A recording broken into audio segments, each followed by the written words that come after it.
Vamos a reanudar la jornada y dar inicio a la primera de las dos mesas después de la conferencia inaugural, una primera mesa dedicada al bienestar emocional e intervención escolar, donde van a participar Mar Bellevach, María Calatrava y Adriana Goñis Arries, que presento brevísimamente.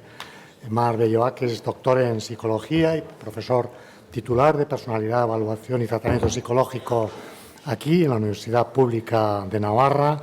Es especialista en psicología clínica y más en concreto es muy experto en terapia breve centrada en las soluciones, donde ha concentrado buena parte de su publicación también científica. María Calatrava, a su derecha, es graduada en Educación y Psicología, doctora también en Medicina y es investigadora del Instituto Cultura y Sociedad de la Universidad de Navarra y, entre otros intereses de estudio e investigación, ha trabajado en proyectos como prevención e intervención en salud mental infanto-juvenil en centros educativos, del que luego me imagino que nos hablará.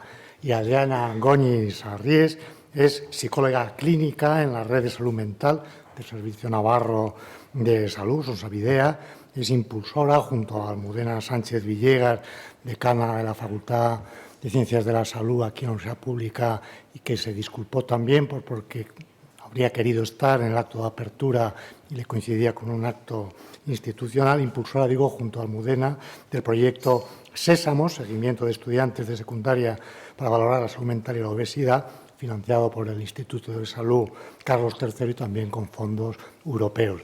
Les doy la palabra, hablarán a continuación uno detrás de otro y al final tendremos 15 minutos para un debate al término de las tres intervenciones. Muchísimas gracias a las personas que van a intervenir ahora. Bueno, hola. Hay que darle algún móvil. Ahí estamos.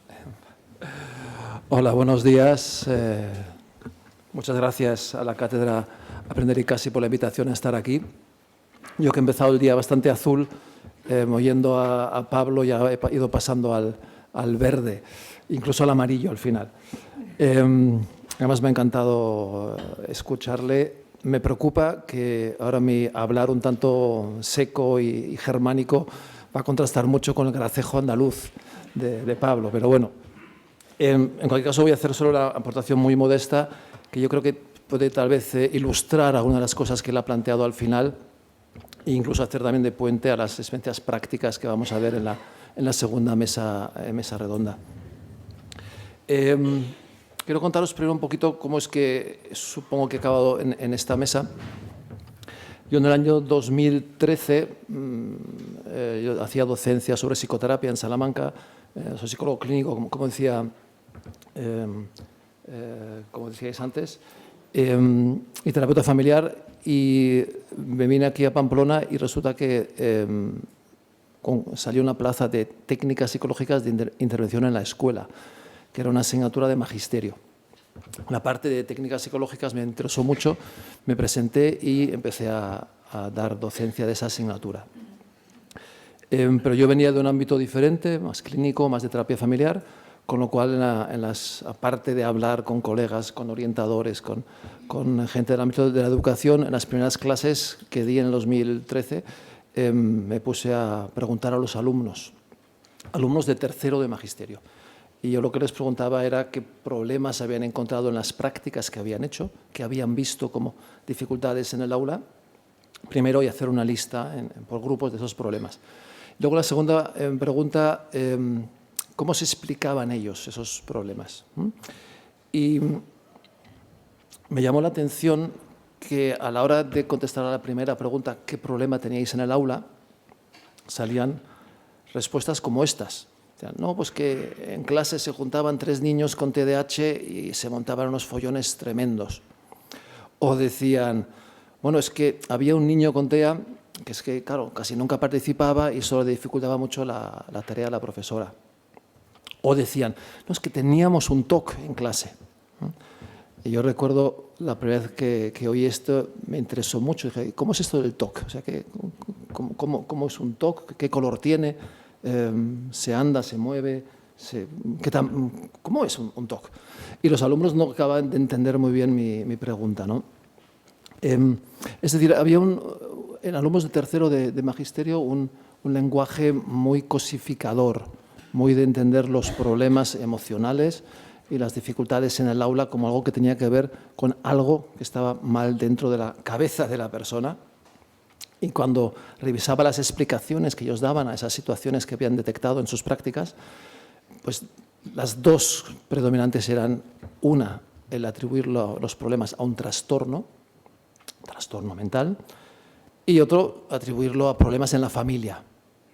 Familias desestructuradas, familias inmigrantes, familias con violencia, familias con... Curiosamente, a la hora de explicarse esos problemas que ellos habían podido ver, esas dificultades en sus prácticas, no aparecían los maestros ni las maestras, ni aparecía lo que pasaba en el aula. Parece como que los problemas venían de otro planeta. Como yo también les preguntaba, oye, ¿y después les pregunté cómo lo manejaban los docentes a los que hiciesen prácticas? Ahí sí aparecían, claro. Pero la visión era totalmente centrada, o bien, repito, en la patología individual, o bien en factores contextuales ajenos a la escuela. O bien en el cerebro de los niños, o bien en las circunstancias ambientales. Con los años me fui dando cuenta que esa visión no era algo característico de los alumnos de tercero de magisterio de la UPNA, sino que era algo bastante general. Y para mí el problema de esa visión es que desempodera a los maestros. Al final, si los problemas tienen esas explicaciones y si se describen en esos términos, nos dan a los profesionales, os dan a los maestros, dan a los orientadores escolares pocas herramientas. Sí, podemos tener buenas derivaciones a salud mental, podemos tener convenios ágiles, pero al final, si dejamos a los maestros y a los profesionales de la escuela con la labor de detección solamente y sin herramientas, creo que generamos más problemas del que resolvemos.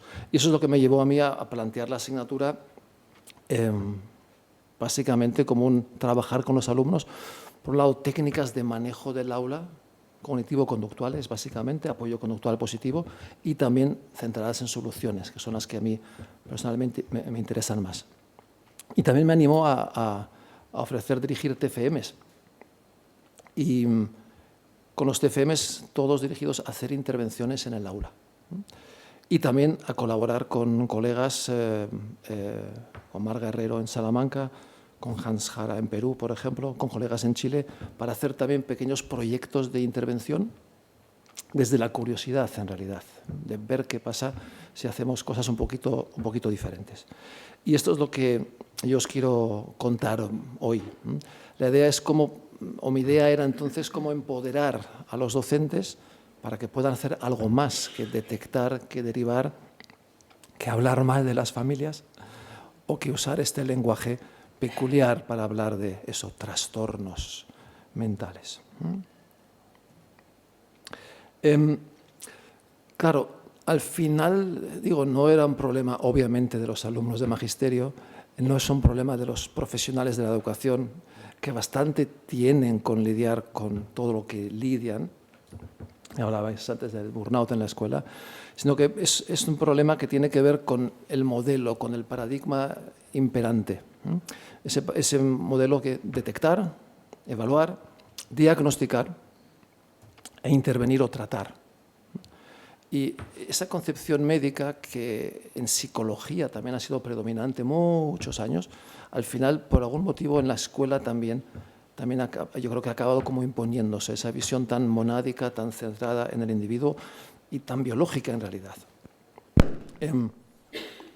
Y no digo que no sea importante, ¿no? Obviamente, esa capacidad de que en un momento dado se atiendan dificultades, problemas realmente específicos, está muy bien, pero no debería ser la primera línea de actuación a mi entender. Por eso digo que para mí la dificultad, y esto es lo que dificulta, yo creo, pensar en términos de bienestar emocional, yo creo que es lo que ha relegado tanto un tema tan importante, es justamente ese modelo médico que todos tenemos tan metido cuando estamos pensando en las dificultades emocionales de las personas. Sí, diagnosticar, tratar, poner la etiqueta tiene efectos positivos, ¿sí? El chaval dice, no, bueno, si lo que tengo yo es que tengo este TDAH, por ejemplo, no soy yo, no es que yo sea malo, eso está bien, lo ve así, es que tengo este problema. A los padres también les desculpabiliza, a los maestros también les desculpabiliza. Y como dicen los alumnos, ¿no? Cuando yo les hago reflexionar sobre esto, dicen, hombre, lo bueno del diagnóstico es que gracias a eso luego tienes apoyos extras. Pero eso no es una ventaja del diagnóstico, eso es una perversión del sistema. Que para que un chaval reciba apoyos extras tenga que tener un diagnóstico de TDAH, no, sería suficiente con una evaluación de que tiene una dificultad para prestar atención, una dificultad para controlar la impulsividad. Y digo, junto a los efectos positivos, pues están los efectos negativos.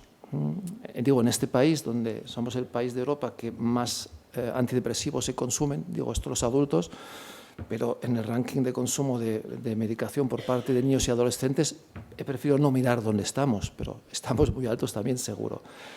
Y a lo que yo quería ir sobre todo es a esta parte de desempoderar de nuevo a los maestros, que es de los que me interesan ahora, o a los orientadores también. El otro día estaba hablando con un orientador en Salamanca y él me decía que le dedicaba el 70% de su tiempo a hacer informes sobre los informes, informes sobre los informes de los informes, y un 30% escaso hacer lo que en realidad, digo, esto era un colega un poquito de mi cuerda, de lo que le hubiera gustado hacer, que es hablar con los chavales, hablar con los profesores, hacer cosas productivas o más productivas. Bueno, esto es, ya digo, parte de este problema, de este pensamiento diagnóstico que tenemos y que a los psicólogos también y en nuestro campo nos ha atrapado tantos años y que por fortuna está empezando hacia un lado al menos a cambiar. Esto decía Iñaki Redín hace muchos años ya, bastantes años ya, antes de que por desgracia falleciera, y él lo decía de una forma muy castiza, ¿no? Él decía, recuerda, esto va de recortes, ahora en vez de docentes tenemos pastillas. Muy provocador, ¿no? Tiene un libro estupendo, pero muy provocador. Pero también se puede ver desde otra forma, desde otro punto de vista. Como no tengo las gafas, ahora sí las tengo aquí. Os voy a invitar a que lo leáis, lo que os pone ahí. Esta cita también. Con niños es absolutamente crucial reconocer que existen diferencias individuales, diferencias evolutivas, fuentes de estrés familiar, de estrés escolar, problemas ambientales, y que todos ellos pueden provocar conductas que se confundan con síntomas de un trastorno psiquiátrico. Esto es así especialmente hoy en día, cuando se han reducido las horas de educación física en los colegios y ha aumentado el número de niños por aula. En vez de imponer un diagnóstico médico de este tipo a estos niños y de tratarles con estimulantes que no necesitan, deberíamos gastar el dinero en reducir el tamaño de las clases y tener más educación física. Y esto no lo dice un profesor de instituto bien informado y bien intencionado, no. Esto, ¿sabéis quién lo dice? Allen Frances, que fue el coordinador del DSM-4. Fue el director que reunió las opiniones de todos los expertos en salud mental y que realmente parió el DSM-4. Un psiquiatra reconocidísimo, un catedrático emérito ya de psiquiatría, que lo tiene así de claro. Y que también ha denunciado, y si le googleáis veréis un montón de cosas interesantes, los intereses de la industria farmacéutica en toda esta historia, ¿no? Pero fijaros, él dice que el problema en realidad no son las medicaciones, sino que el problema son los diagnósticos. Él dice que igual que testamos las medicaciones, deberíamos hacer estudios previos para ver qué efectos tiene el mero hecho de diagnosticar. Así que esa es un poquito la lógica desde la que los alumnos en su día me contaban estas cosas acerca de los problemas escolares. Y hay alternativas, obviamente, y Pablo lo ha ilustrado muy bien. Y necesitamos, yo creo, esta es la parte como de repensar las cosas, porque hay que hacer un esfuerzo para pensar en términos distintos, porque este pensamiento médico está tan extendido que es casi automático, es casi como un hábito mental. Y necesitamos realmente creernos esto de lo biopsicosocial, pero no como lo tendemos a hacer, que es con el bio muy grande, sino con el bio al menos al mismo nivel que lo psico y que lo social. ¿Con qué tiene que ver esto? Para mí tiene que ver con que los maestros, los profesores de secundaria tengan habilidades de manejo del aula, para empezar, y de organización del aula, para que podamos evaluar necesidades y no poner diagnósticos solamente, para hacer intervención con alumnos puntuales, y las tutorías pueden ser un espacio para eso, alumnos puntuales, conversaciones individuales, para hacer intervención con los docentes también, que necesitan, como decía Pablo antes, tener también un vocabulario emocional y un vocabulario que les permita interactuar con sus alumnos, con los padres, lógicamente, con los padres y las madres, a nivel de todo el centro, a nivel comunitario y un poquito más allá, y por eso yo he empezado por ahí, esa reflexión, si queréis, acerca de cuál es el paradigma en el que nos situamos, ¿no? Que es una reflexión, si queréis, hasta política. Yo voy a contaros a continuación un poquito cuál es, dentro de todo esto, en mi modelo de referencia. La intervención centrada en soluciones, que es un enfoque que nació como un tipo de terapia familiar en Milwaukee en los años 80, que se ha ido extendiendo realmente a nivel global y ha generado, esto es una publicación que sacamos en un estudio bibliométrico, tenéis en verde más oscuro los países donde se han publicado más investigaciones sobre la eficacia, la efectividad de este tipo de intervenciones, y en verde más clarito donde hay menos, pero que veis ha generado investigación básicamente en todo el mundo, y que dentro de las muchas aplicaciones que he ido generando está también la intervención escolar centrada en soluciones. Y lo que yo querría hacer es presentaros unos cuantos ejemplos que sirvan simplemente para ilustrar algunas de las cosas que ha dicho Pablo, porque estoy totalmente de acuerdo con esta idea de que realmente la inteligencia emocional, más que algo que se enseñe, debería ser algo que se practique, debería ser algo que generemos contextos en los cuales pueda surgir. La filosofía básica es que en vez de hablar de trastornos, nos interesa hablar de atascos.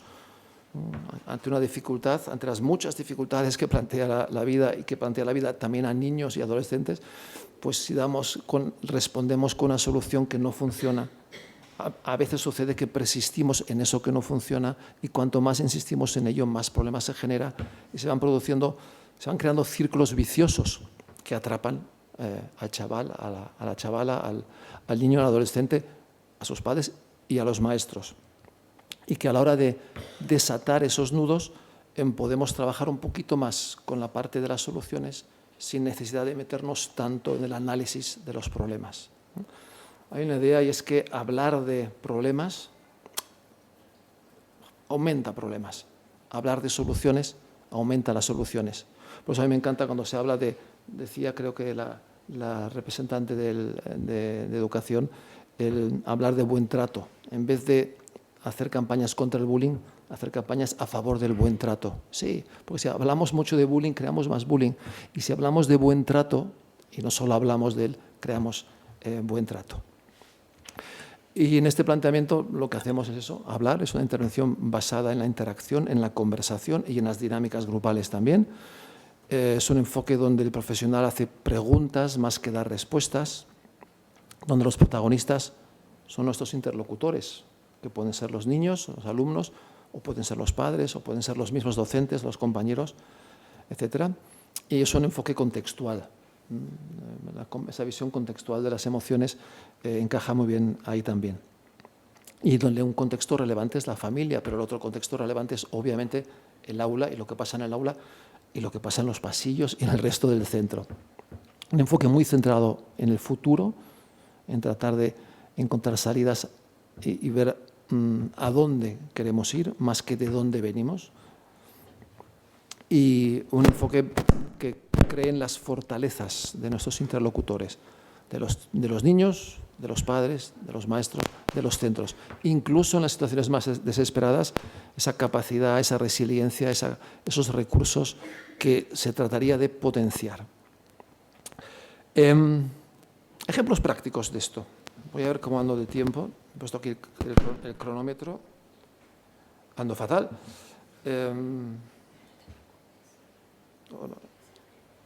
Sí, ando fatal. Os voy a poner un par de ejemplos solamente.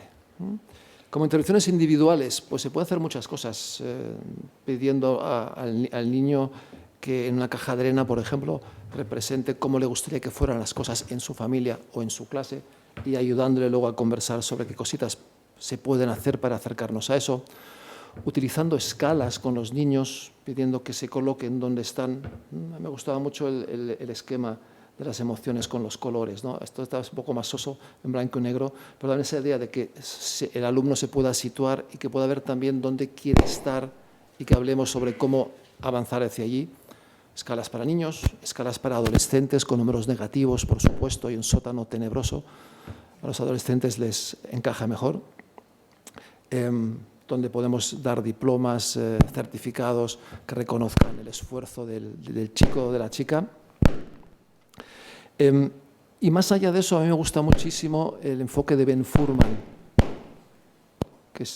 el enfoque de Ben Furman que se llama Kids Skills, habilidades para niños, y que es un enfoque que se utiliza en grupos también, pero que trabajando individualmente lo que hace básicamente es que en vez de trabajar con el niño sobre cómo reducir el problema, habla sobre cómo aprender una habilidad, cómo aprender la habilidad de escuchar en clase, o cómo aprender la habilidad de tener las manos quietas en vez de andar zurrando al compañero, o cómo aprender la habilidad de participar un poco más.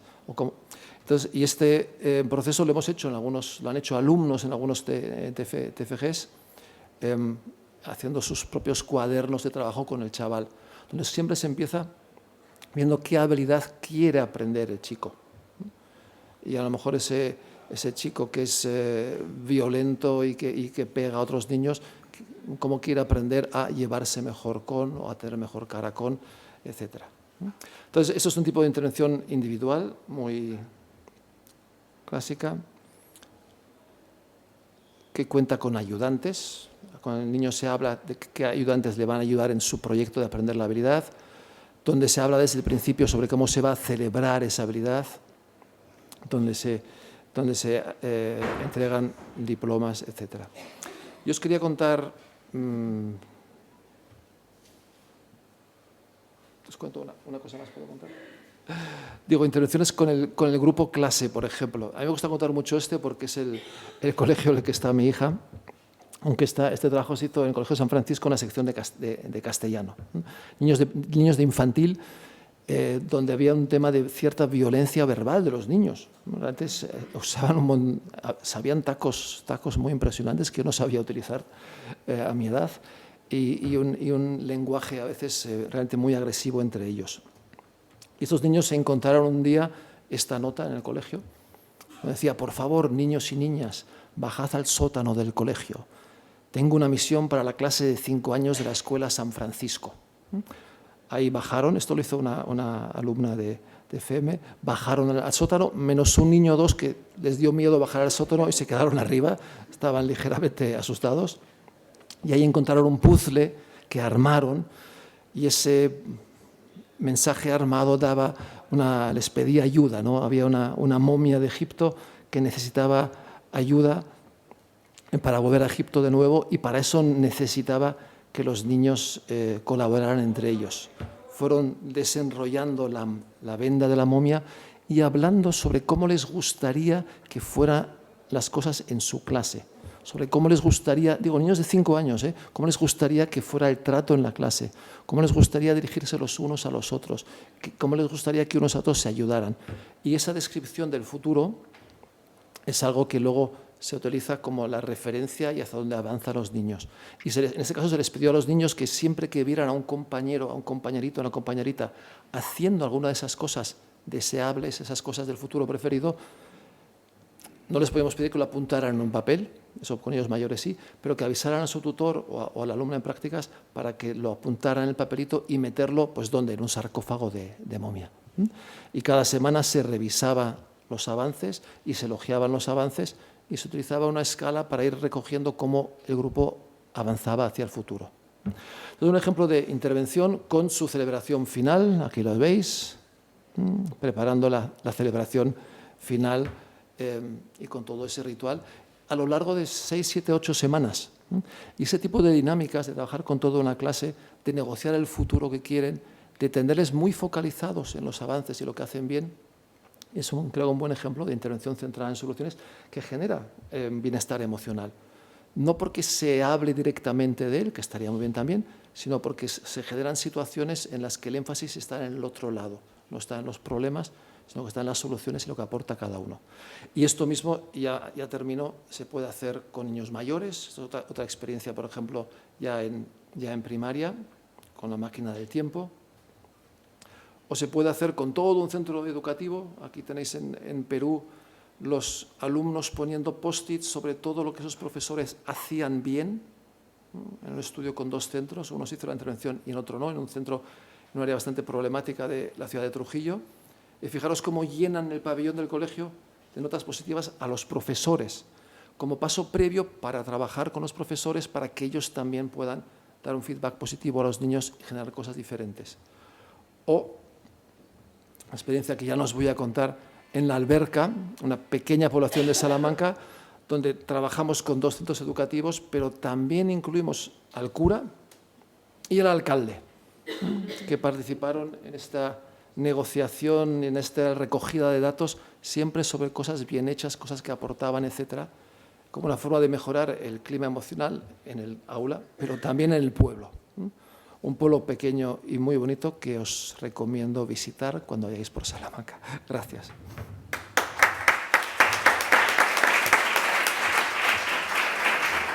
Muchas gracias, Marc. A continuación, María. Bueno, pues buenos días a todos. La verdad es que para mí es un placer estar hoy aquí para poder reflexionar juntos sobre cómo las escuelas precisamente pueden ser mejores entornos para acoger las emociones, tanto de los profesores como de los alumnos, porque hablamos mucho de los alumnos y también los profesores, ¿verdad? Como herramientas educativas son una diana para nosotros. Entonces, bueno, deciros que esto es que estoy de acuerdo con, bueno, todo lo que se ha dicho a lo largo de la mañana me ha parecido súper valioso. He disfrutado muchísimo la conferencia del doctor Fernández Berrocal y también escuchar a Marc, pues porque al final, bueno, espero no decir nada que contradiga a ninguno de mis compañeros y colegas de la mesa, porque ellos son los verdaderos expertos.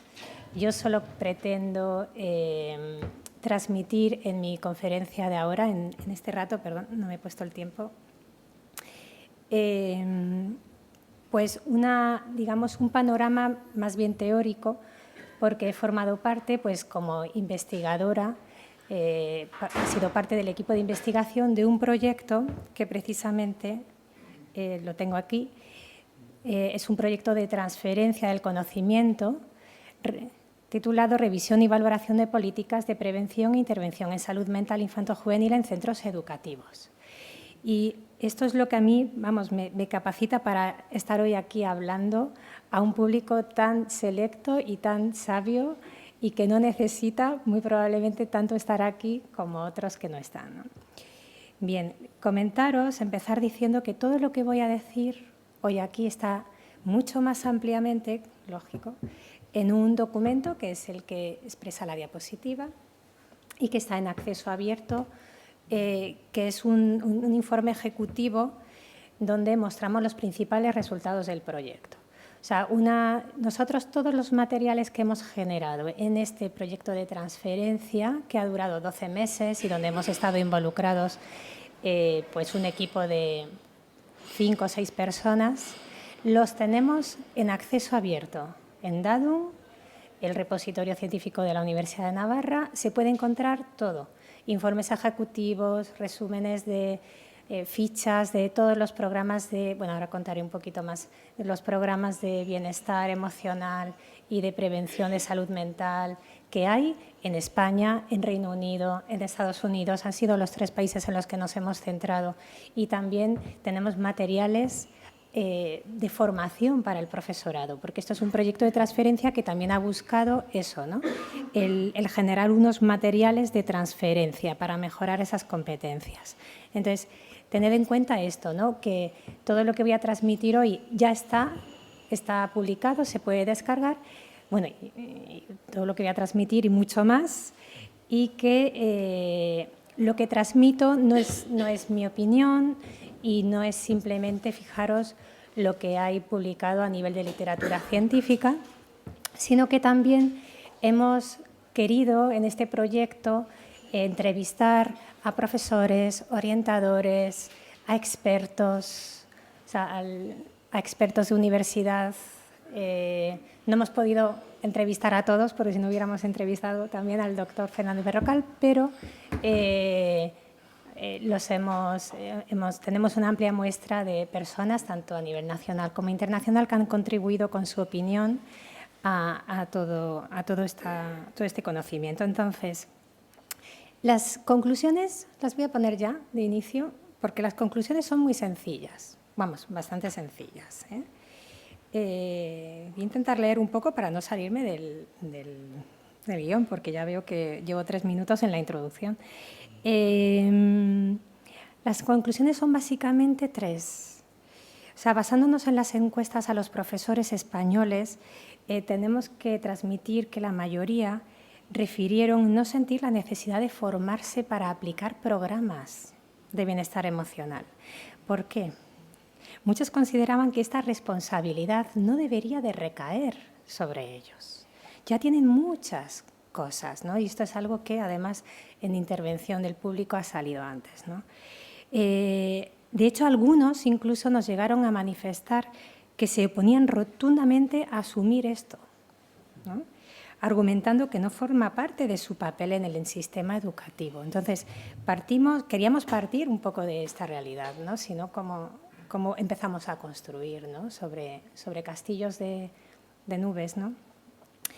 Sin embargo, tengo que decir que al profundizar en las respuestas que nos dieron, estos mismos profesores reconocen que contar con este conocimiento, no solo con el conocimiento sobre estas cuestiones, ¿no?, para poder comprenderlas, manejarlas, no solo les permitiría apoyar mejor a su alumnado, sino también gestionar de manera más efectiva los desafíos emocionales que ellos mismos tienen cada día en el contexto escolar, ¿no?, y que cada vez más afectan, ¿no?, más les afectan el estrés, el burnout, todo esto está a la orden del día.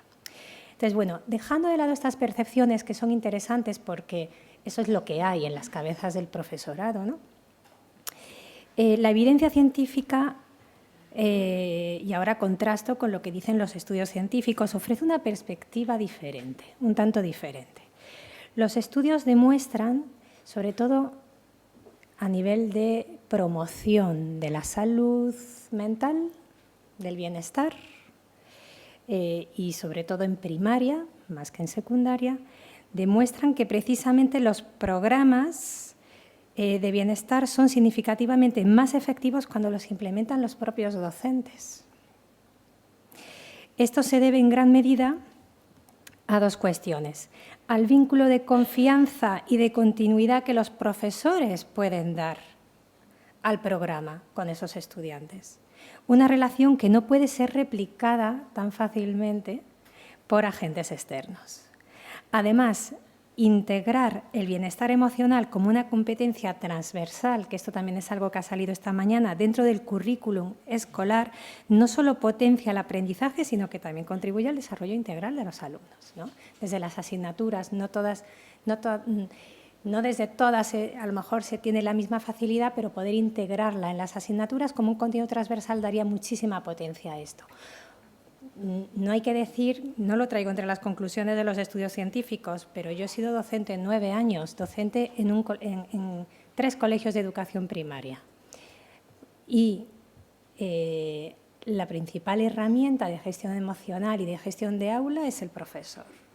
Y solamente con cómo gestionas precisamente todo lo que sucede en tu aula, da igual la asignatura que impartas, ya estás impartiendo educación emocional.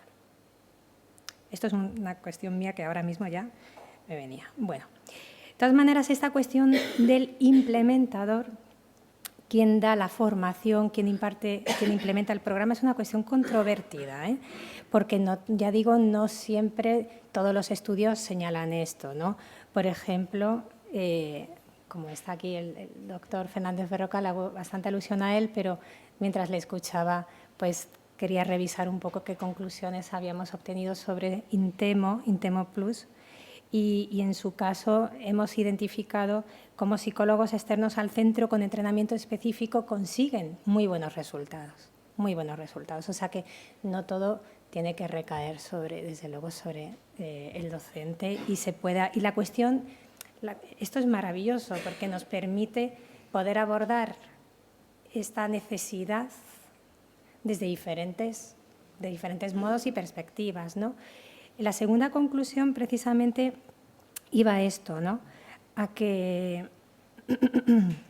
realmente hace falta una colaboración más estrecha entre salud y educación, entre el colegio y el centro de salud mental, ¿no? Y ahí también veíamos que los centros educativos pues, tienen una tarea fundamental. Claro, lo que pasa es que tenemos que poder hacer bien esto en la práctica, porque no se trata de que los docentes asuman todavía más y más responsabilidades, ¿no? Entonces, nosotros pensamos que la formación no debería de ser eso, ¿no? Una carga, ¿no? Sino una dotación que les permitiría tener más confianza, más eficacia también a la hora de tratar estas cuestiones en el aula. Eso lo agradecerían muchísimo, ¿no? Para ver cómo logramos este equilibrio, ¿no?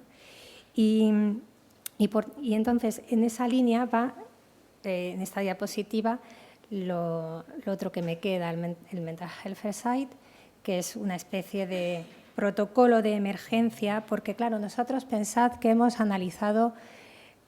hecho un screening diagnóstico de 3 países, no solamente la realidad española, también hemos visto la estadounidense y la de Reino Unido.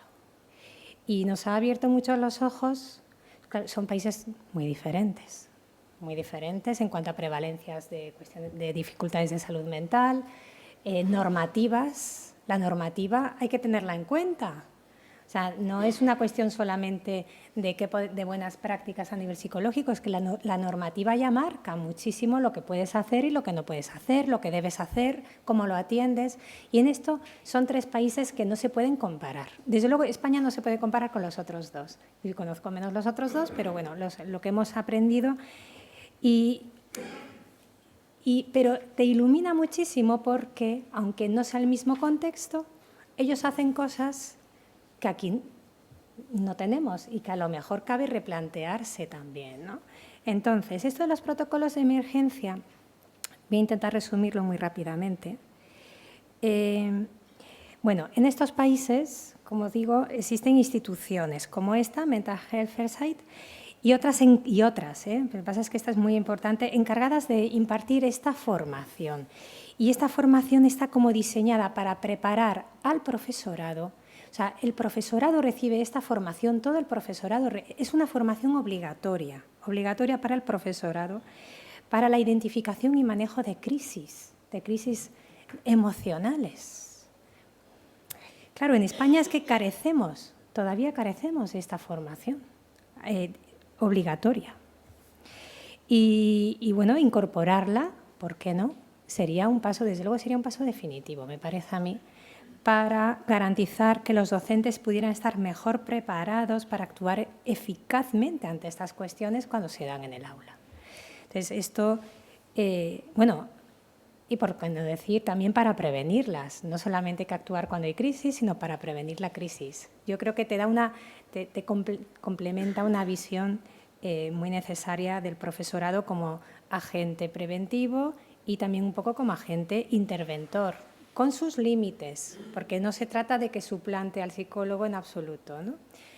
Pero tener a una persona que pasa tantísimas horas con los alumnos, observando a los alumnos, hablando con alumnos, con capacidad de identificar signos de alarma, de identificar signos de alarma, de poder hacer puente con sus padres, con la familia, de poder acompañar al profesional de la salud mental desde el ámbito educativo, que es donde más horas pasa el paciente del psicólogo. Esto sería yo creo que hay que ir hacia ahí, ¿no? Otra cuestión que también arrojó nuestro estudio es la posibilidad de incluir psicólogos en los centros educativos. Y esto es una cuestión también que se puede debatir, habrá gente a favor, gente en contra, pero esto es algo que existe, sobre todo lo hemos visto bastante en Reino Unido, donde esta figura pues existe. Es verdad que en Reino Unido también tienes la enfermera escolar, tienes bastante más profesional de la salud general en los entornos educativos, ¿no? Que también habla pues, de que pueden tener más problemas, ¿no? de esto. Pero bueno, esto es una cuestión que también cabe plantearse, puesto que en España pues, al final los orientadores escolares, como bien sabéis, son profesionales que están muy centrados en la intervención de dificultades de aprendizaje, pero la cuestión psicológica, la ansiedad, la depresión, no llega a ser algo en lo que ellos normalmente ponen el foco, ¿no? Y se podría cerrar esta brecha si hubiera un profesional más en el centro que hiciera de ese puente entre el profesorado y el psicólogo del centro de salud, infanto-juvenil, etcétera, ¿no? También, ojo, no solamente para la atención del estudiante, sino para apoyo del profesorado en sí mismo, ¿no? Sería precisamente en esta línea de no sobrecargar al profesorado, ser el apoyo al profesor, ¿no? Identificando también esas lagunas de formación y pudiendo proveer formación específica, ¿no? Bien. Esta corriente, desde luego, es una corriente impulsada por el Consejo General de la Psicología, aquí en España, que aboga por un psicólogo con formación específica para el entorno escolar. Y esto podría también. Bueno, a la luz de ejemplos internacionales, yo traigo aquí como cositas, pero creo que no las voy a tocar más porque quiero centrarme en los minutos que me quedan en otras cuestiones. Voy a pasar a los programas, ¿verdad? Porque una parte muy importante de nuestro proyecto de investigación ha sido precisamente revisar qué programas hay, qué es lo que hay. Hemos adoptado un enfoque que llamamos en ciencia de Scoping Review, de revisión de alcance sistemática, y hemos querido encontrar todo y categorizarlo, sistematizarlo, porque a veces no sabemos ni lo que hay en el mercado. Tan sencillo como eso, ¿no? Y además existe ese riesgo de uno ponerse a crear su propio programa cuando a lo mejor podría aprender de lo que, o sea, tomar lo que ya hay, etcétera. Bien, entonces voy a decir, estoy proyectando una diapositiva que es muy parcial, porque traigo 4 sobre esto y si acaso os la enseño. Lo básico aquí, lo que quiero transmitir, porque no puedo hablar de cada programa, sería imposible en 5 minutos que me quedan, pero sí deciros que, bueno, pues que los hemos dividido básicamente en 2 tipos, los programas. La clasificación que hemos hecho son de 2 tipos, unos más de promoción de la salud mental y otros más de prevención de cuestiones ya de salud mental. Entonces, y a su vez esa clasificación, la hemos dividido entre infantil y primaria y secundaria. Y esta diapositiva lo que viene a mostrar es educación emocional, promoción en educación infantil y primaria. Y estos para nosotros estos 6 son los de mayor referencia. ¿Por qué significa mayor referencia? Pues los que mayor validez científica hemos encontrado. En educación primaria, no en infantil, pero en educación primaria hemos encontrado 2 más, perdonad que no los cite, pero es por una cuestión de tiempo, hemos encontrado 2 más que, bueno, que también merece la pena ser recomendados. Y estos ya vienen a ser preventivos de cuestiones concretas, ansiedad, depresión, aquí se puede ver, ¿no? Alguna depresión, por ejemplo, en el de vivir feliz. Bien, acoso, el socioescuela, dentro del link inclusive. Y si saltamos ahora a la educación secundaria, encontramos a estos 6 programas que son de referencia para todo lo que es educación emocional. Lo mismo, promoción, ¿vale? Y bueno, no vuelvo a hacer referencia aquí al doctor Fernández Berrocal, pero es verdad que su programa Intemo Plus pues está aquí, está entre los 6 que más podríamos recomendar considerando el nivel de evidencia científica. Y en secundaria, al contrario que en primaria, vamos a decirlo así, encontramos más programas preventivos de cuestiones de salud mental, como es lógico, ¿verdad? Como es lógico porque los problemas en general siempre los vemos más tarde, ¿no? Y la etapa de secundaria, en este sentido, pues se presta mucho más que la de primaria. En todo, en conductas de riesgo, en todo. La mayor parte de estos programas van dirigidos ¿a qué? A prevención de la depresión, a prevención de la ansiedad, a prevención de las adicciones digitales, a prevención de trastornos y conducta alimentaria, etc. Bien.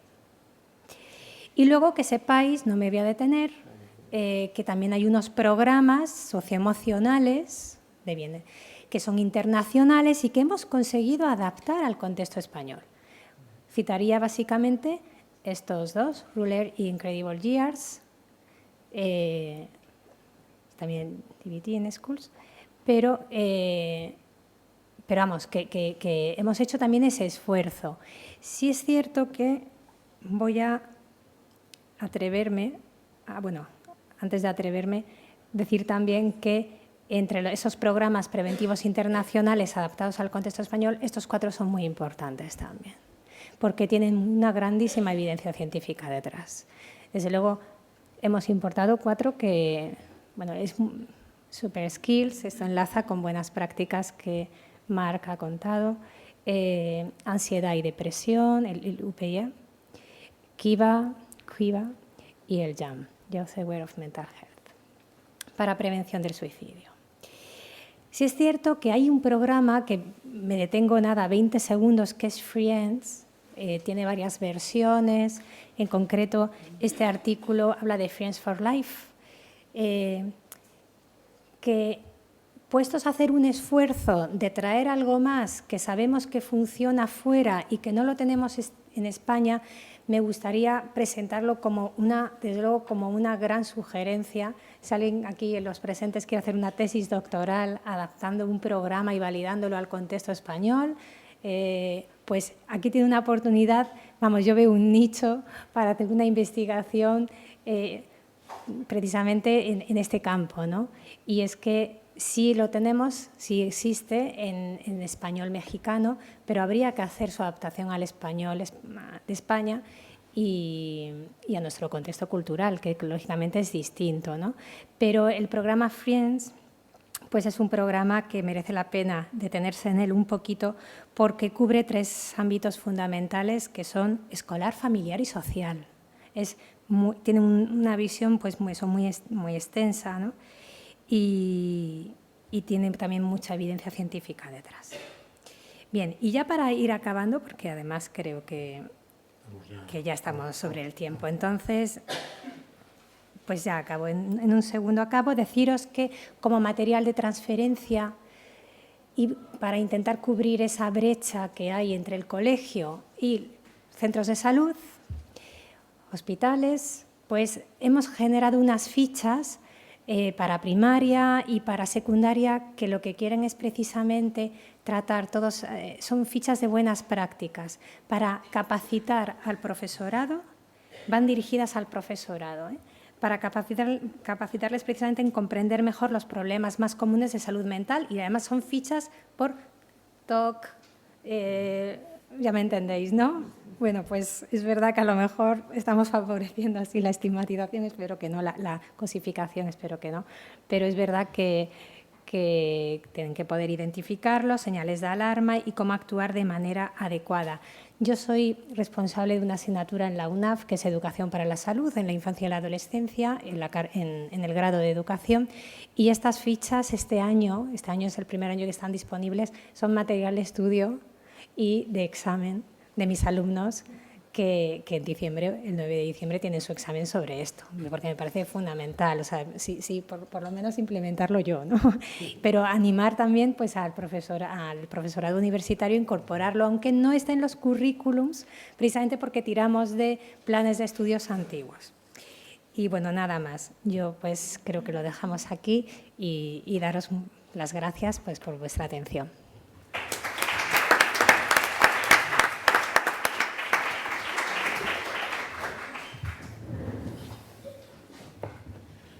Muy bien, muchas gracias, María. Pues a continuación, Adriana Goñi Sarries, cuando quieras, gracias. Bueno, gracias a la cátedra de Aprender y Casi por dejar unos minutos a presentar el proyecto Sésamo, seguimiento de estudiantes de secundaria para valorar salud mental y obesidad. La semana pasada también dejaron un momento dentro de la Universidad de Navarra en un máster, también unos minutos para empezar a explicar los primeros resultados de este proyecto. Pero antes que nada, bueno, yo estoy aquí un poco en representación de este equipo, en representación de este equipo detrás del Sésamo y más personas que faltan en la foto, como las dos técnicas. Este proyecto se crea, se contextualiza, se escribe en 2019, o sea que ya van pasando años, y la cabeza pensante es Almudena, que ya he hecho mención cuando me ha presentado. Es un poco la que lo piensa, y cuando Almudena llega a Navarra, pues yo estoy ahí impulsando el Sésamo dentro de mi contexto de la psicología clínica. Pero también me gustaría contar en un segundo por qué llego yo al Sésamo.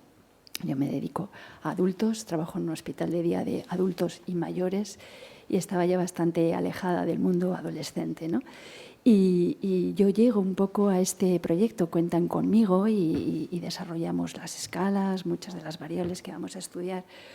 Bueno, pues porque yo llevaba 10 años, casi desde el 2013, muy enfocada y muy preocupada porque sabíamos poco de las personas que se suicidan en Navarra. Para trabajar donde estamos trabajando y tener un número, bueno, no relativamente alto de fallecidos al año, estábamos con un desconocimiento total, ¿no? Y ante la pregunta de quiénes son las personas que se suicidan en nuestra comunidad, son pacientes nuestros, los estamos viendo, porque es que no nos enterábamos. La mayoría de las veces empezamos a desarrollar ahí una pequeña y discreta línea de investigación de la mano de un profesor de aquí, ahora ya catedrático, de la UBNA, y por eso llego yo al proyecto Sésamo, porque era claro que también había que preguntar a estos adolescentes, que ahora les cuento en un segundo, sobre ideas de suicidio, autolesiones y demás. Había que incorporarlo, ¿no? Además de obesidad o patrones de alimentación. Vale, este proyecto, que se titula así, las siglas de Sésamo, fue financiado, se escribe en el 2019 y tenemos, bueno, pues la gran noticia de que lo financiaban en 2020, dinero que ha habido que emplear para la elaboración de la plataforma, la traducción de documentos a euskera, contratación de técnico y demás. Estos son los logotipos de todas las instituciones que estamos involucradas y hemos vuelto a tener financiación ahora, un segundo FIS, que son proyectos que los financia el Ministerio de Sanidad y el Instituto de Salud Carlos III, que nos vuelven a financiar otra vez para 3 años a partir de este año del 24 para estudiar el seguimiento del proyecto Sésamo, que lo bonito de este proyecto no es el estudio transversal que hoy les voy a contar, sino la longitudinalidad del proyecto, y para eso nos han vuelto a financiar, con lo cual estamos francamente contentas. Vale, en esta diapositiva es un poco una imagen gráfica de qué es esto, ¿no? Cogeremos a estudiantes de 3 comunidades españolas, Canarias, sobre todo la isla de Gran Canaria, Navarra entera y Vitoria, prácticamente Vitoria. Lo que hacemos es entrar con una evaluación basal online con una serie de cuestionarios y variables, ¿no? Variables sociodemográficas, estilos de vida, que ahora comento, la F5, un pequeño cuestionario de autoconcepto, estresores, tanto traumáticos como menos traumáticos, y hacemos un screening de diferentes posibles trastornos a desarrollar de salud mental. Valoramos depresión, ansiedad, problemas de conducta, riesgo de trastorno de conducta alimentaria, riesgo de suicidio, autolesiones sin finalidad autolítica, pródromos de síntomas psicóticos y tuvimos que meter a posteriori el impacto COVID. En el 19, cuando se escribe y se manda al FIS, no teníamos el COVID, pero luego llegó el COVID y nos cambiaron las tornas de muchos y metimos un cuestionario postraumático de COVID. Además, cuando hacemos toda esta pasación de pruebas en el ordenador, les cogemos la altura, el peso, el perímetro de cintura, mandamos un cuestionario a los padres y recogemos muestra de saliva. Hasta aquí lo transversal y luego llegará el seguimiento que acabamos también de empezar a arrancarlo, ¿no?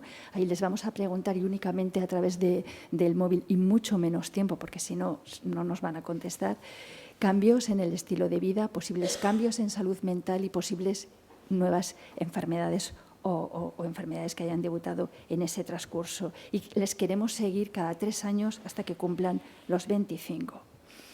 El objetivo general del Sésamo, bueno, pues es estudiar sobre todo los estilos de vida de esta cohorte de adolescentes españoles, entendidos como hábitos de alimentación, actividad física, consumo de tóxicos, uso de Internet, redes sociales, videojuegos y el patrón de sueño.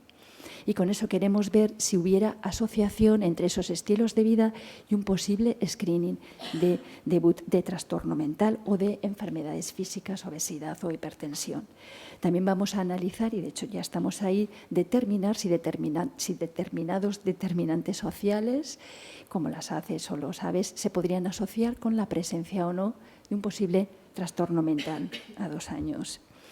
Y analizar, por último, el papel de la interacción entre las conductas que se relacionan con la salud, factores psicológicos, determinantes sociales o posible trastorno mental en el rendimiento académico de los alumnos. Esto es hemos creado una plataforma amable. Llegamos al aula, ellos se dan de alta de esta manera, con su correo electrónico. Les intentamos pedir un correo electrónico personal, porque luego si cogen el de la escuela, el del instituto, lo pueden perder cuando acaban. Y se dan de alta en la plataforma y se van a encontrar una serie de cuestionarios. Bueno, no me voy a entretener en todos los cuestionarios que hemos ido pasando. Algunos son aprovechados, por ejemplo, de la encuesta Estudes de aquí de Española, y otros son escalitas cortas de screening, porque fijaros todo lo que pretendemos medir y más de 1 hora y cuarto tenerles ahí delante de su portátil, pues era mucho esfuerzo y mucha exigencia por ellos, con lo cual hemos cogido escalas de screening lo más cortas posibles para hacer la medición. Este es el cuestionario que va a los padres y nos vuelve. Aquí a los padres les preguntamos por posibles enfermedades que pueda tener, si lleva gafas, si tiene enuresis, si ha tenido caries. Les preguntamos el SDQ a los niños y también a los padres, y también incorporamos algunas preguntas del impacto que ellos podían tener a nivel familiar o con su hijo en casa, en el domicilio. Confidencialidad total, claro está, si no, no pasamos absolutamente ninguno de los filtros. El que tengamos una financiación quiere decir que pasa unos requerimientos mínimos de que la investigación es pertinente, está contextualizada y cumple los requisitos éticos. Pero aun y todo, en cada comunidad autónoma tenemos que pasar por el Comité de Ética. Aquí el Departamento de Salud del Gobierno de Navarra, presentamos toda la documentación, nos hicieron cambiar unas cuantas cosas de los consentimientos informados y ganaron, de hecho, mejor. Cayeron que no recogíamos bien un aspecto y los tuvimos que cambiar, y así también el resto de comités éticos. Cuando ya pasamos el comité ético, llega la implantación, el desarrollo y, como digo yo, la venta del producto, tanto al Departamento de Educación como a todos los institutos o colegios. Pues la manera ha sido por mail, por teléfono, acercarnos y flexibilizar la información que les dábamos. Una vez que el cole lo ve bien o el instituto quiere participar, nos piden muy claramente hasta cuándo les va a compensar y qué tienen que hacer ellos por su cuenta. Necesitamos la autorización de los padres y necesitamos el asentimiento del menor, si no, no vamos a poder hacer absolutamente nada. Podemos encontrarnos con autorización de los padres en papel firmado y que el menor no quiera, como alguna vez nos ha pasado y no lo va a hacer entonces. Todo esto tenemos que ser muy, muy cuidadosos. Este es el ejemplo de los consentimientos informados, porque está claro que si aceptan tienen que contestar a los cuestionarios, pero podrían perfectamente no querer que les hagamos las medidas antropométricas o la saliva de mi hijo no va a estar por ningún laboratorio que yo no controle, o yo no quiero que accedáis a su historial académico o a su historial clínico, y ellos nos van a ir marcando si sí o si no aceptan. Firma de padre o madre o de ambos y el asentimiento del menor, y con eso entraremos en el aula, si no, no se puede. El despliegue ha sido que empezamos en Gran Canaria un poquito antes que la fecha que pongo ahí, y en Navarra hemos tenido la suerte de hacerlo en 2 cursos, porque el primero no teníamos técnico y lo pudimos hacer como podíamos, y en el segundo ya con un técnico, y también en Vitoria este último curso, con lo cual ya tenemos más de 2.000 participantes y nos vamos a quedar ahí en principio, no vamos a seguir aumentando la base por el momento. Y el procedimiento, bueno, todo está traducido a la plataforma en castellano y en euskera, con todo tipo de reuniones a demanda, con padres, con profesores, con orientadores, con escolares, con lo que hiciera falta para si querían participar. Lo difundían en las intranet del colegio, entregábamos un informe de resultados generales a cada centro escolar. Sí teníamos más de 30 alumnos, porque si no, no merece la pena. Como digo, los consentimientos, y lo hacíamos en horario lectivo, con lo cual la organización y la logística que había detrás para cuando llegábamos al instituto, yo creo que queda claro que es bastante importante. Nos hemos encontrado con muchos problemas. El principal, el COVID, claro, no pudimos entrar en el 20, no pudimos entrar en los colegios en el 21 y ya nos hemos ido hasta el 22. Por eso tuvimos que pedir una prórroga que nos concedieron, y el 30 de junio del 24 cerrábamos ya la base de datos. Y luego el traslado, porque este proyecto que les digo de la profesora Sánchez Villegas estaba en la ULPGC, Universidad de Las Palmas de Gran Canaria, pero ya se traslada su cátedra a la UMNA, y allí son las universidades las que se apropian la autoría de la investigación y nos cerraron la capacidad de gastar el dinero. Y tuvimos casi un año con la partida de dinero bloqueada, sin poder adelantar. Investigar es muy difícil y espero no desalentar, pero investigar no te lo ponen demasiado fácil. Hemos hecho divulgación, hemos salido en medios, en la radio, hemos hecho vídeos, pósteres, el Instagram, todo lo que hemos podido para que se nos conociera, porque lo que estábamos haciendo era una evaluación de contexto, de necesidades, ¿no?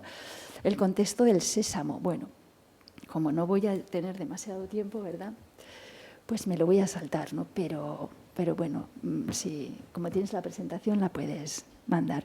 Mucha obesidad, alejamientos de los patrones mediterráneos, de la dieta mediterránea, que nos previene también, de la obesidad y de la depresión, excesivo, menos horas de actividad física cuando pasan de ser niños a adolescentes, esto está muy medido, consumo de alcohol temprano, consumo de cannabis temprano, uso de redes sociales, más de 1/3 con un uso abusivo, parece, suicidio, segunda causa de mortalidad externa en nuestros jóvenes, las autolesiones, que no las veíamos antes y que ahora se están convirtiendo ya en un problema de salud pública, prevalencia de un 15% de posibles trastornos mentales en esta franja de edad, y cuanto antes debutan, peor pronóstico. 1 de cada 7 parece que puede estar cumpliendo criterios, según la OMS, y la pandemia COVID, que ha afectado no a todos nuestros jóvenes, ni mucho menos, pero sí a los más vulnerables, como en los adultos. Vale. Uso compulsivo de Internet, nos cuentan las estadísticas, ¿no? Mucho más acusado en las chicas que en los chicos, pero hablaríamos casi de 1 cada 4 con un uso excesivo. Tenemos el suicidio remarcado, ¿no?, en el mundo como algo ya que hablamos abiertamente, que se contabiliza de esa manera y que aun contabilizando con muchas dificultades, imagino, y con números igual no del todo reales, sigue siendo una causa importante en el joven. Esto es una muestra muy importante de nuestros compañeros de la Universidad de La Rioja, y ellos pasan una escala prácticamente la misma que nosotros para sondear riesgo de suicidio en una muestra de adolescente, y nos dicen que el 4% ha intentado algo, ¿no? Ha intentado autolesionarse y con una finalidad de irse de aquí, ¿no? Con lo cual estamos hablando de cifras a tener en cuenta y de unas cifras de ideación del 30% en esta muestra. Aquí he recogido un poco, son números, no son tasas, las tasas son mínimas, pero sí, bueno, estos son datos oficiales del INE que la Fundación Española para la Prevención tiene a bien compartirnos, y además nos los pone con una buena presentación, y tenemos ahí el margen de por debajo de 15 años fallecidos por suicidio. Son números muy pequeños, con unas tasas pequeñas, pero no dejan de ser 22 menores en España por debajo de 15 años se mataron en 2021. Y la siguiente franja de edad, que es demasiado amplia, porque el INE no la divide, de 15 a 29 años, también aumenta, ¿no? Con lo cual son datos que, desde luego, aunque las tasas sean pequeñas, no podemos hacer oídos. Cada vez más evidencia, cada vez más artículos avisándonos, ¿no?, del peligro que estamos haciendo con el uso de redes sociales, de Internet y demás, y la afectación parece ya muy evidente, ¿no?, en el bienestar de nuestros adolescentes, en esa capacidad que tienen todo el tiempo de compararse, de crear unos yo virtuales que no les ayuda, y cómo está afectando ya, ¿no? Hay bastante evidencia. Esto es un poco la primera publicación que ya hemos hecho del Sésamo, con, bueno, pues el protocolo publicado, lo que les he contado. Esta es una segunda publicación que hemos hecho, no con la muestra completa, con 1.400, porque tuvimos la oportunidad de hacer esta medición, ¿no? Veíamos el impacto del COVID en las variables que estudiábamos en el Sésamo, de 1.400 chicos y chicas. Vimos cómo el impacto del estrés en un porcentaje, dimensionamos el impacto en bajo, medio y alto, cogimos a los altos. Y bueno, pues como ya nos podemos imaginar, esos altos seguramente son los que detrás tienen muchísima vulnerabilidad, no solamente mental, sino también de condiciones familiares. Y eran chicas, el 78% de las más impactadas eran chicas, consumían cannabis y hacían borracheras, y eran víctimas de bullying también, e informaban de acontecimientos estresantes en su vida diaria. Ese perfil nos dice y nos asocia que se les multiplicaba por 5 el riesgo de suicidio, por 4 la probabilidad de tener o acabar desarrollando un TCA, por 9 el uso problemático de videojuegos. O sea que estábamos con un perfil, no de toda la muestra, sino con un perfil muy vulnerable, que desde luego tenemos que saberlo.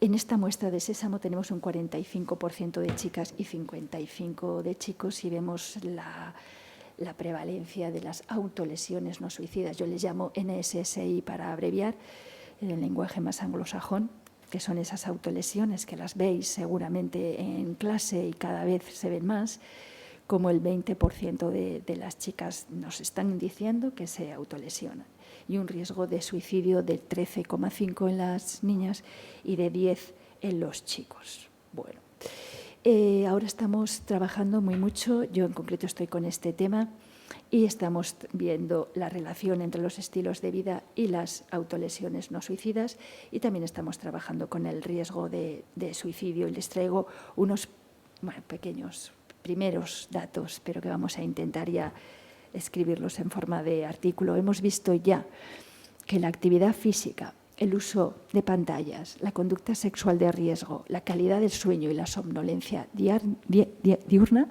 muestran asociaciones inversas y claramente significativas con la presencia de las NSSI.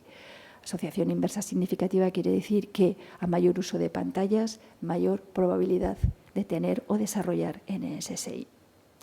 una mayor puntuación, hicimos una escala de estilos de vida con una dimensión.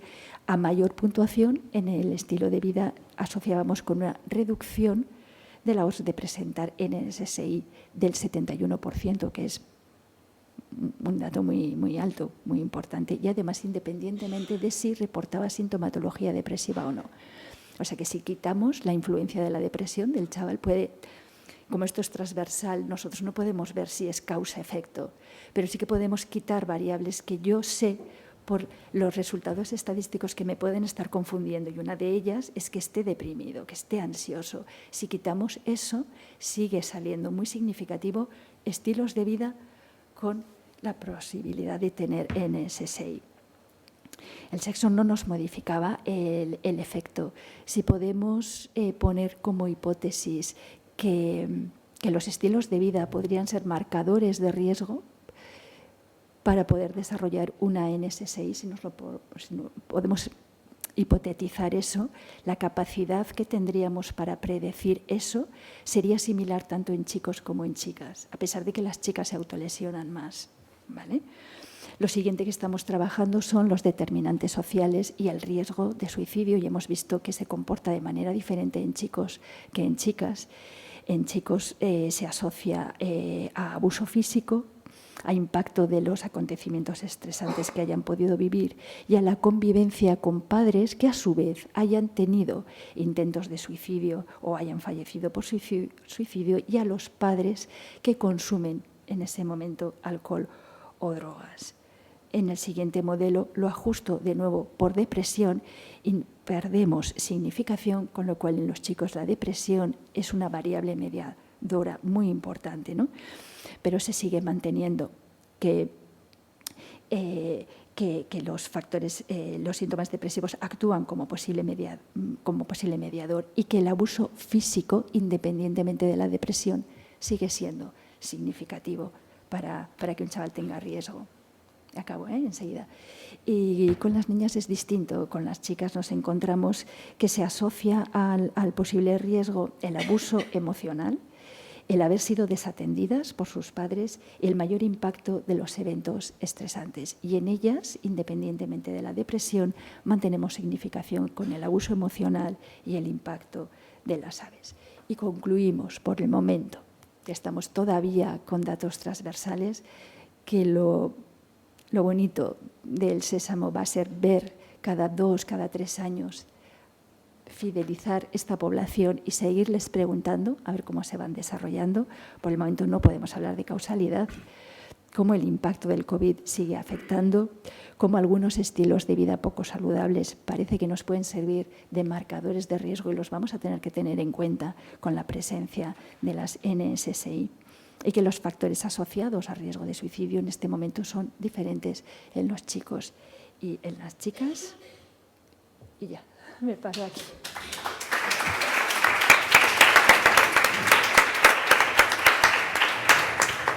Muchísimas gracias a las 3 personas que habéis intervenido en la mesa. Y aunque vamos un poquito fuera de tiempo, pero alguna pregunta sí se puede hacer.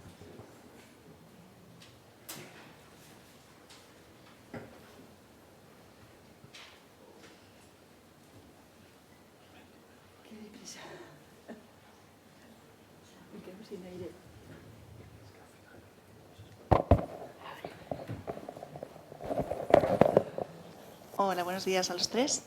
En primer lugar, agradeceros que nos hayáis presentado tan interesantes estudios, y tenía una aportación que haceros a los 3 ponentes. Soy un poco tostonera, entonces, bueno, os comento. Permitidme que me acuerde siempre del colectivo más vulnerable, ¿no? En este caso de los menores con discapacidad. Empezando por Adriana, porque ha sido la última en intervenir. Entiendo que lo que son las variables de este estudio están cerradas, pero sí que me permito sugerir que se incluya la variable de discapacidad. La Fundación ANAR en el 2022 presentó un estudio que hablaba de la importante incidencia de la discapacidad y sobre todo la sobrevenida en las conductas suicidas y de ideación suicida. Entonces me parece que es una variable importante a tener en cuenta, que no sé si ahora que hay mayor financiación, dado el caso, se podría incorporar. Me parece que hay un índice muy importante de suicidios en menores con discapacidad. Entonces creo que hay que tenerlo en cuenta por ese lado. Si me tienes que responder algo, a ver.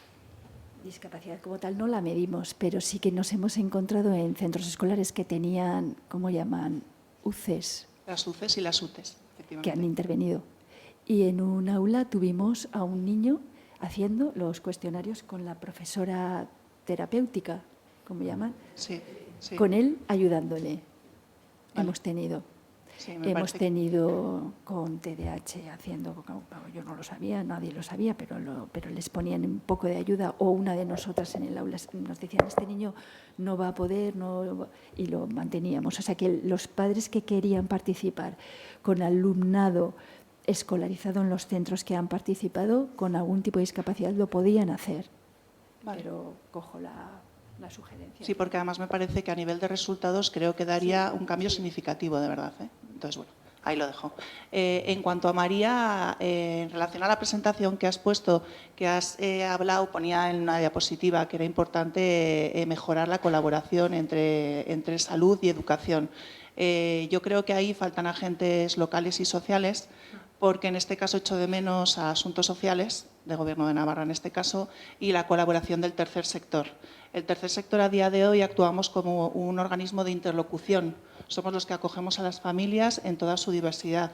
Somos a los que vienen a quejarse, somos los que proponemos propuestas de mejora, ¿no? Entonces creo que tendríamos mucho que aportar y que el trabajo no debería ser multidisciplinar, sino intradisciplinar, ¿no? Donde hagamos un trabajo en equipo por mejorar esa salud mental de todos los menores, ¿no? Niños y niñas, independientemente de discapacidad o de sus capacidades y características. Totalmente de acuerdo, sí. O sea, creo que efectivamente estáis ahí. Y de hecho estoy segura, porque aunque no lo haya podido contar, como no he podido contar tantas cosas, de que os han citado los grandes expertos a los que hemos entrevistado. O sea, os han situado ahí. Sí, bueno, de hecho, las asociaciones del tercer sector, en este caso de discapacidad, nos aglutinamos en federaciones como COCENFE o CERMIN. Entonces, tenemos una capacidad de interlocución y a día de hoy las entidades del tercer sector están incorporadas en la nueva Ley de Salud que se presentará a principios del año que viene y en la Ley de Inclusión, la última Ley de Inclusión de Educación. Entonces, me parece que es un avance a tener en cuenta y de cara a los estudios futuros os pediría eso, que nos tuvierais en cuenta las entidades del tercer sector, no solo discapacidad, sino tantas otras. Y luego, en relación a Marc, también tenía una aportación que hacer en cuanto a la diapositiva del referente que has puesto al inicio, cuando hablaba del sobrediagnóstico, en este caso de los TDAH, entiendo que los trastornos de conducta. En mi caso te diré que casi la totalidad de los menores con discapacidad sobrevenida a los que atiendo son niños que tienen TDAH residual de esa lesión. A nivel personal, soy madre de un niño con TDAH. Entiendo esa diapositiva, entiendo esa visión experta, pero dado que estamos en un foro donde hay docentes, siempre pido precaución. Precaución porque como madre, cuando se traslada esta idea del sobrediagnóstico, donde se traslada la culpa y se pone el foco es en la familia. O sea, yo me he encontrado con casos donde los docentes en los centros escolares, ante un claro diagnóstico de un trastorno de la conducta, el foco se ponía en, claro, es que los padres se están separando, no es que la madre tiene una actitud disruptiva, no es que los padres no están pendientes, no tiene límites o no tiene referentes. Cuando ponemos diapositivas como esas, ponemos el foco en la incompetencia de la familia y como madre de un niño afectado eso es dolorosísimo. Entonces, en ese sentido pido precaución y luego comentaros, y bueno, yo creo que es un poco el sentir de todos, que este tipo de temas y sobre todo la discapacidad, trastornos de conducta del aprendizaje, si no intervenimos todos a una, acaban generando problemas de salud mental.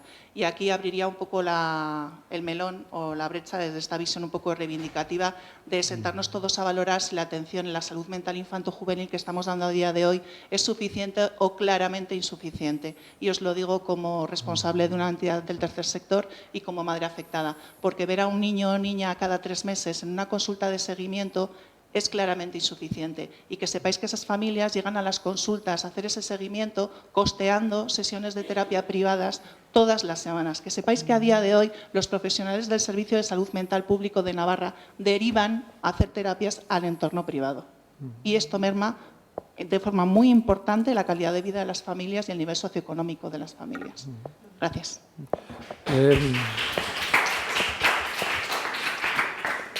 Sí, por alusiones. Sí, yo creo que hay que ser muy precavido en esto y cada caso es cada caso. Por eso en la diapositiva hablo de sobrediagnóstico.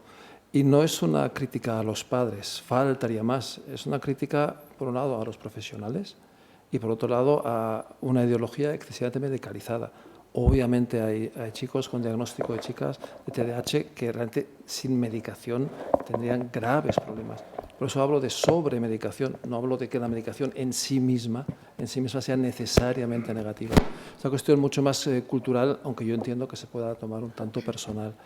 En lo que planteas al final, sí. Yo he estado el lunes pasado haciendo formación con profesionales de salud mental de Castilla y León en Salamanca. Me comentaban que la primera cita en infanto-juvenil la daban a los 4 meses. O sea, estaban dando citas en marzo. Claro, yo decía, hombre, pues 4 meses más tarde o 5 meses más tarde el niño ya está echando bigote. O sea que eso es muchísimo tiempo para un adulto, pero para un niño mucho más. Por eso mismo, justamente también porque la atención pública es, por desgracia, tan insuficiente, es por lo que todo lo que se puede hacer para empoderar a otros agentes. Y tercer sector, ciertamente fundamental, pues es buena cosa. No sé si hay una pregunta más, porque no da tiempo más para... Yo quería preguntar, Juan Mari, si puede ser. Adriana. Había levantado la mano ahí al fondo. Bueno. Es una pregunta muy breve, Adriana. Es si habíais tenido en cuenta, en el momento en el que habéis hecho estas investigaciones, si las autolesiones en las chicas tienen que ver con el abuso sexual infantil.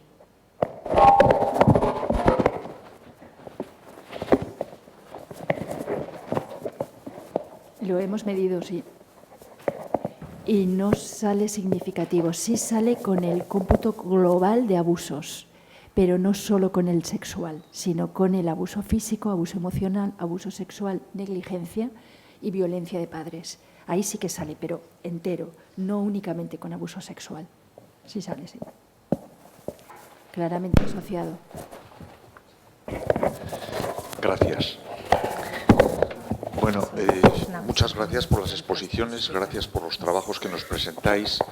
Y yo quiero simplemente hacer una pequeña aportación desde el educador jubilado que soy.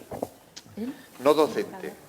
Yo no fui docente, yo fui educador, maestro, profesor, orientador, lo que se quiera, pero no fui docente. No estoy dispuesto a que se degrade a mi profesión.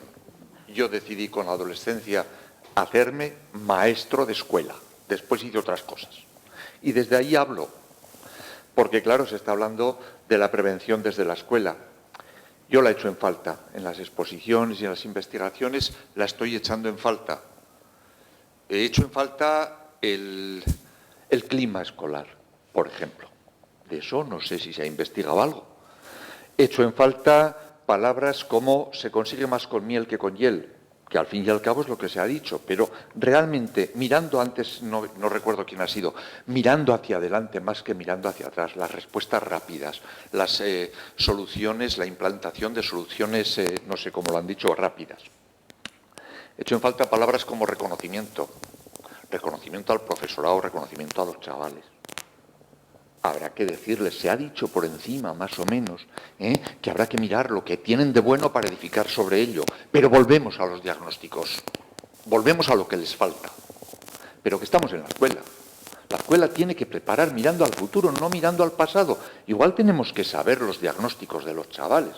Igual tenemos que ponerles una etiqueta, ¿vale? Pero eso, ¿de qué me ayuda si no sé realmente qué necesita? He hecho en falta la palabra distancias cortas. Distancias cortas para que los profesores hablen. Distancias cortas para sentarme con un chaval y hacer una tutoría de verdad. Pero vamos a ver, yo no sé si habéis estado en una escuela. Hay una cosa que se llama timbre. Y cuando toca el timbre, los profes corren de lado a lado para llenar horarios. Vamos a ver, ¿no estaremos ante un sistema patógeno? ¿No estaremos creando más problemas de los que queremos solucionar? Y he hecho en falta también el tema comunidad, pertenencia, equipo.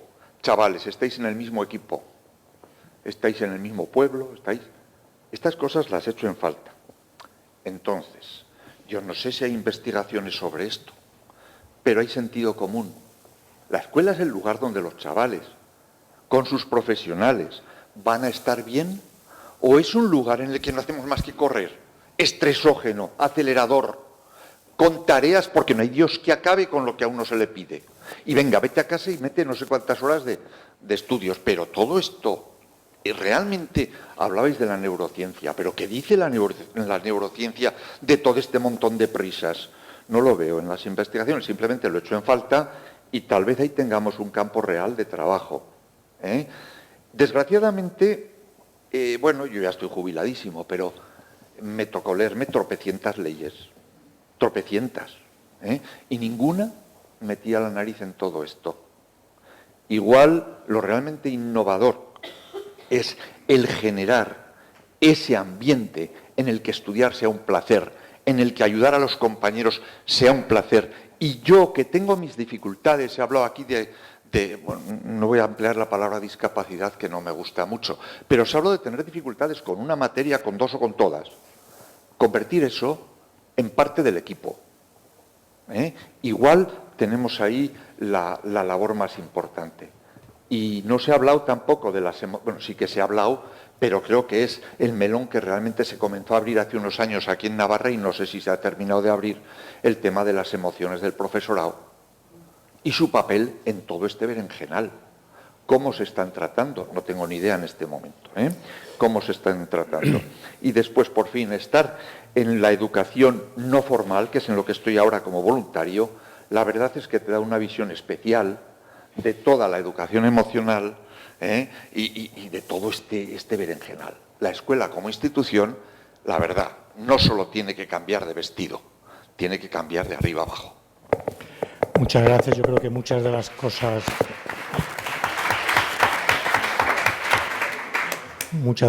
que echas en falta, que por supuesto abren vías de investigación, se van a comentar en la última mesa, todo lo que tiene que ver más con la visión desde dentro de los centros y los proyectos de cercanía y proximidad. Yo no sé si alguien de la mesa quiere decir algo, pero es que vamos muy mal de tiempo y no quisiera que la tercera mesa pues se viera reducida, ¿no?, en su tiempo. Así que gracias a las tres personas que habéis intervenido y damos paso a la tercera mesa.